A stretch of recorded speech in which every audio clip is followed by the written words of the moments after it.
Like کریں، subscribe کیجیے، bell icon کو دبائیں تاکہ ہماری ویڈیو سب سے پہلے آپ کے پاس پہنچ سکے۔ دنیاوی علاج اس کا کیا ہے، پہلے آپ سمجھیں۔ مسائل کی 3 قسمیں ہوتی ہیں۔ انسان کے ساتھ جو مسائل ہوتے ہیں وہ 3 قسم کے ہوتے ہیں۔ نمبر 1، ایک مسئلہ ایسا ہوتا ہے زندگی میں کہ اس کا حل اپنے ہاتھ میں نہیں ہوتا۔ 3 قسم کے مسائل ہیں۔ پہلا مسئلہ ایسا ہے کہ جس کا حل اپنے ہاتھ میں نہیں ہوتا، انسان کو انتظار کرنا پڑتا ہے کہ وقت آئے گا تو یہ مسئلہ خود بخود حل ہو جائے۔ آپ حل کرنے جاؤ گے پریشان رہو گے، جتنا اس کو حل کرنے کی کوشش کرو گے اتنا پریشان رہو گے۔ تو اس کے لیے کیا کرنا پڑتا ہے؟ انتظار کرنا پڑتا ہے، وقت آنے پر یہ حل ہوگا۔ جیسے کسی کو رشتہ نہیں آ رہا ہے، ایک مسئلہ ہے، مرد ہو یا عورت، رشتہ اس کو نہیں آ رہا ہے تو اس کی مرضی کا نہیں آ رہا ہے۔ اب وہ کیا کرے؟ پریشان ہے، ادھر ہاتھ مار رہا ہے، خوب پریشان ہو رہا ہے، پریشانی بڑھتی رہے گی۔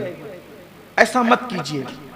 آپ کو اگر مسئلہ درپیش ہے، آپ انتظار، صالح طور پر صحیح راستہ چل کر رشتہ ڈھونڈیے آپ، اور انتظار کیجئے کہ جب وقت آئے گا یہ مسئلہ حل ہو جائے گا۔ یہ حل ہونے والا، اس کو حل ہونا ہے، لیکن یہ وقت سے پہلے آپ کی کوشش سے حل نہیں ہوگا۔ اگر آپ سوچیں کہ اپنا رشتہ کسی کے بھی ساتھ دوپٹے میں باندھ لے، نہیں ہو سکتا۔ میرے امام کہتے ہیں، اے رضا، ہر کام کا ایک وقت ہے، دل کو بھی آرام ہو ہی جائے گا۔ وقت آنے دو، وقت سے پہلے کوئی چیز طلب مت کیا کرو، وقت سے پہلے کسی چیز کو مانگا مت کرو، وقت سے پہلے کسی چیز میں عجلت مت کیا کرو، انتظار کرو، اپنے اللہ پہ بھروسہ کرو، اپنے اللہ پہ اعتماد کرو، وقت آئے گا تو ہوگا۔ تو اگر رشتہ نہیں طے ہوتا ہے، ہنگامہ کرنے کی ضرورت نہیں ہے، صالح طور پر صحیح پاتھ سے، صحیح راستے سے ڈھونڈیے جو طریقے ہیں، مگر انتظار کیجئے وقت آنے کا، وقت آئے گا تو مسئلہ حل ہو جائے گا۔ نمبر 1، یہ ایسے اس طرح کے اور بھی مسائل۔ نوکری نہیں مل رہی ہے، کوشش کیجئے، کوشش کیجئے، وقت آنے پر وہ حل ہو جائے گا۔ یہ ہو گیا۔ نمبر 2، دوسرا مسئلہ وہ ہوتا ہے کہ اس کا حل اپنے ہاتھ میں نہیں ہوتا، اور اس کا سولوشن کا اور اس کے حل کا کوئی وقت بھی نہیں آتا، تو اس کو ایسے ہی چھوڑ دینا پڑتا ہے۔ چھوڑ دو اس کو، اس میں مغز ماری کر کے ٹینشن مت لو۔ کچھ مسائل ایسے ہیں کہ جس کا کوئی حل ہی نہیں ہے۔ کسی مفکر نے بہت خوبصورت بات کہی تھی کہ اگر چھت کی گھر گر رہی ہو، خوبصورت بات ہے، ماضی قریب کے ایک مفکر نے بہت اچھی بات کی تھی، کوئی مجذوب اس نے کہی تھی، یہ بات مجذوبیت چھائی رہتی تھی اس شخص پر، لیکن بہت بڑی خوبصورت کی اس نے کہا کہ اگر چھت گر رہی ہو بھاگو، چھت گر رہی ہو بھاگو، بچ جاؤ گے، لیکن آسمان گر رہا ہو رک جاؤ۔ آسمان اگر گر رہا ہو تو کیا کرو گے؟ چھت گر رہی ہو تو بھاگنے سے بچو گے، آسمان گر رہا ہو تو کیا کرو گے؟ اب کہیں بھی بھاگو، بھاگ تو سکتے نہیں، اور رک جاؤ، اب تو جو چاہے وہی ہو۔ اس کا کوئی حل نہیں ہے۔ ایک مسئلہ وہی جس کا حل ہے، وقت آنے کا انتظار کرو، پریشان نہیں ہونا۔ دوسرا یہ کہ جس کا کوئی حل ہی نہیں ہے، اس کے لیے پریشان نہیں ہونا، اس کے لیے راضی رہو۔ وہ بالکل ایسے ہی جیسے آسمان گر رہا ہو، اس کے لیے آسان مثال۔ آپ کا رنگ کالا ہے، آپ گورے ہونے کی کوشش نہ کریں، ہو نہیں سکتے، ہو جائیں گے، ہو جائیں گے، نہیں ہوں گے۔ آپ کے ابا کسی ایسے برادری سے تعلق رکھتے جسے آپ پسند نہیں کرتے، آپ بدل سکتے، یہ آسمان گرنے کے مترادف ہے۔ یہ آپ سمجھ رہے میری بات کو؟ تو کچھ مسائل ایسے ہیں جن پر آپ کو ٹینشن نہیں لینا، بس اس پہ راضی ہو جانا ہے، ٹھیک ہے یہی ہوگا۔ اب بدل نہیں سکتے، کچھ چیزیں تبدیل نہیں کر سکتے، تبدیل کرو گی بھی تو بدلنے میں کامیاب نہیں ہو سکتے۔ تیسرا مسئلہ وہ ہوتا ہے جس کا حل ہمارے ہاتھ میں ہوتا ہے، اور یہی قسم کے مسائل لوگوں کے ساتھ زیادہ ہیں۔ تیسرا حل ہمارے ہاتھ میں ہوتا ہے اور یہ قسم کے مسائل زیادہ ہیں۔ اب اس کے حل کا طریقہ کیا ہے؟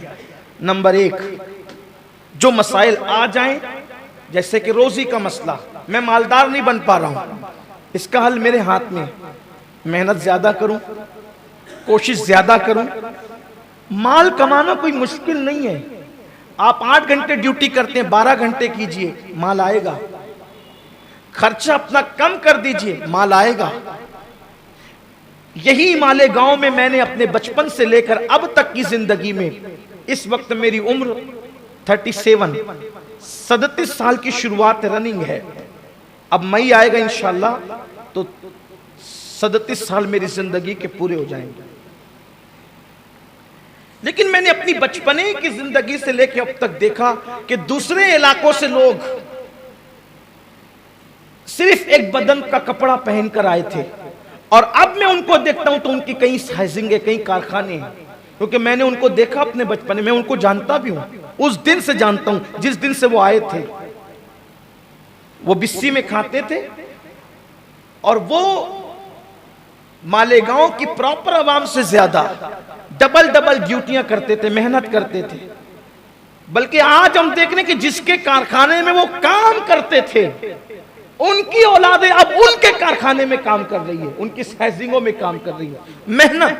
محنت اس منزل پر پہنچاتی ہے، محنت اس مقام پر پہنچاتی ہے۔ تو یہ اگر آپ کے ساتھ معاملہ ہے کہ آپ کی روزی میں تنگی ہے، آپ کی روزی کا کوئی مسئلہ، آپ مالدار بننا چاہتے ہیں، کوشش زیادہ کیجئے، محنت زیادہ کیجئے، کاوشیں اپنی زیادہ کیجئے، انشاءاللہ برکت ہوگی۔ اور ایک بات ہمیشہ یاد رکھنا، فرمایا گیا من جدہ وجدہ، جس نے کوشش کی اس نے پا لیا۔ کوشش سے کبھی پیچھے مت ہٹو، محنت سے کبھی پیچھے مت ہٹو، مالدار بننے کی کوشش کرو، محنت کرو، انشاءاللہ مالداری ملے گی، دولت ملے گی، کوئی مشکل نہیں ہے، یہ مسئلہ حل ہونے والا ہے۔ اسی طریقے سے میرے پاس ایجوکیشن نہیں ہے، میں اچھا ایجوکیشن حاصل کرنا چاہتا ہوں، اس پہ محنت کریں آپ، محنت کرنے والوں کا اجر اللہ کبھی ضائع نہیں فرماتا۔ اسی طریقے سے کچھ ایسے مسائل ہیں جس کو اللہ تعالیٰ نے آپ کے ہاتھ میں رکھا ہے، ترقی چاہتے ہیں آپ، سماج میں عزت کے حوالے سے لوگوں کی خدمت کریں، محنت کریں، کاوشیں کریں، اپنا اخلاق اچھا بنائیں، اپنا کردار اچھا بنائیں، آپ کو سماج میں عزت بھی ملے گی، وقار بھی ملے گا۔ یہ ایسے مسائل ہیں، اس کا حل موجود ہے۔ قرض کی ادائیگی کا معاملہ ہے، محنت کیجئے، ادا ہوں گے۔ لیکن ان مسائل کے ساتھ کچھ ایسی چیزیں بھی ہیں کہ جب آدمی کو مسائل درپیش ہوتے ہیں، تو آدمی کا ڈپریشن اور مایوسی اور نا امیدی بڑھتی ہے۔ اس کا حل کیا ہے؟ اس کا حل یہ ہے، اچھے دوست بنائیں، اچھے دوست بنائیں اور اپنے مسائل ان کے ساتھ شیئر کرنے کی عادت ڈالیں۔ اچھے دوست، اس لیے کہ یہ بات ہے کہ اگر ہم اپنا مسئلہ کسی دوست کے سامنے شیئر کرتے ہیں تو وہ ہمارا مسئلہ جو ہے وہ ہلکا ہو جاتا ہے۔ کسی کے کندھے پر اگر آپ اپنا سر رکھ کر کے رو لیتے ہیں تو وہ چند آنسو آپ کے دل کے بوجھ کو ہلکا کر دیتے ہیں۔ یہ جو ہماری آج کل ماحول ہے، اکیلے رہنا، تنہا رہنا، سب سے ہٹ کر کے رہنا، ایک آدمی سمجھتا ہے نا میرے معیار کا کوئی نہیں ہے، میرے معیار کا کوئی نہیں ہے، تو یاد رکھنا اکیلے رہتے رہتے انسان مایوس ہوتا ہے، نا امید ہوتا ہے۔ اور اکثر لوگوں کو آپ دیکھیں، جو لوگ سماج سے کٹ جاتے ہیں وہی عام طور پہ خودکشی کرتے ہیں۔ اس لیے سماج سے مت کٹو، سماج سے وابستہ رہو، سماج سے وابستہ۔ آج کل دیکھا جاتا ہے کسی کو تھوڑی سی عزت مل گئی، الگ، سماج سے کٹ جائے۔ دیکھ رہا ہوں میں اپنے شہر میں، تھوڑی سی عزت ملی، اپنا اسٹیٹس نہیں ہے بھائی، معیار اپنا نہیں ہے، یہ لوگ اپنے معیار کے نہیں ہے، ٹھیک، الگ، عزت ملی الگ، دولت ملی الگ، شہرت ملی الگ، لباس اچھا پہنا الگ، کار اچھی لی الگ۔ یہ کم ظرفوں کی علامت ہے۔ میرے آقا سید العالمین ہو کر بھی سب کے ساتھ بیٹھا کرتے تھے، غریب آتا اس کے ساتھ بھی امیر آتا اس کے ساتھ بھی مزدور آتا اس کے ساتھ بھی اعلیٰ آتا اس کے ساتھ بھی ادنا آتا اس کے ساتھ بھی. کچھ مل جانے پر الگ رہنا. یاد رکھنا ہمیشہ حالات ایک جیسے نہیں رہتے. حضور سیدی محدث اعظمین کا ایک شعر ہے بہت خوبصورت. کہتے ہیں ایک طریقے پر نہیں رہتا کبھی دنیا کا حال, ایک طریقے پر کبھی رہتا نہیں دنیا کا حال, ہر زوال را کمالو ہر کمال را زوال. دنیا ہمیشہ ایک اس پہ نہیں رہتی, ہر عروج کو زوال ہے اور ہر زوال کو عروج ہے. تو یہ تھوڑی سی عزت ملنے پر جو 100 لوگوں سے کٹ جاتے ہو, ایک دن عزت ختم ہوگی, کٹے رہ جاؤ گے. تھوڑی سی دولت ملنے پہ لوگوں سے کٹ جاتے ہو, دولت ختم ہو جائے گی, لوگوں سے کٹے رہ جاؤ گے, پھر کوئی پوچھنے والا نہیں رہے گا. اس لیے ملنساری کی عادت ڈالو, لوگوں کے درمیان اٹھنے بیٹھنے کی عادت ڈالو. حالات اچھے ہو یا برے ہو, لوگوں سے کبھی کٹنا نہیں. یہ کم ظرفی کی علامت ہے, یہ ہلکے پن کی نشانی ہے, یہ انسان کے نیچ اور کمینے پن کی علامت ہے. آسان مثال, کہتے ہیں کہ ایک چوہے نے ہیرا کھا لیا. ایک چوہے نے ہیرا کھا لیا, اس نے ہیرا کھا لیا. جس کا ہیرا کھایا اس کو تکلیف ہوئی کہ میرا ہیرا کیسے کھا لیا چوہے نے. تو اس نے کیا کیا, یہ ابھی چند دنوں پہلے کسی دوست نے مجھے یہ آرٹیکل چھوٹا سا بھیجا, مجھے بہت اچھا لگا, اس کو بہت اچھا لگا. ہمارے احباب ایک ساتھ ایک گروپ میں جمع ہے تو انہوں نے یہ آرٹیکل مجھے بھیجا تھا. حالانکہ عام طور پہ میں اس کو پسند نہیں کرتا کہ کسی کے بھیجے ہوئے آرٹیکل کو نقل کروں, لیکن بات مجھے بڑی اچھی لگی اور ہے عبرت کی بات ہے. اس نے جب ہیرا کھا لیا تو ہیرا ڈائمنڈ اس کا چھوٹا سا حصہ نگل گیا, وہ نگل گیا. تو جس کا کھایا تو اس کا تو نقصان بہت ہوا نا. تو اس نے اپنے دوسرے دوست نے کہا یار وہ چوہا میرا ہیرا کھا گیا. اور کہا کہ میں پہچان لوں گا اور میں لے لوں گا آپ کا ہیرا. تو تقریباً 150-200 چوہے, یعنی بڑی تعداد میں چوہوں کی جماعت تھی, بیٹھے ہوئے تھے چوہے.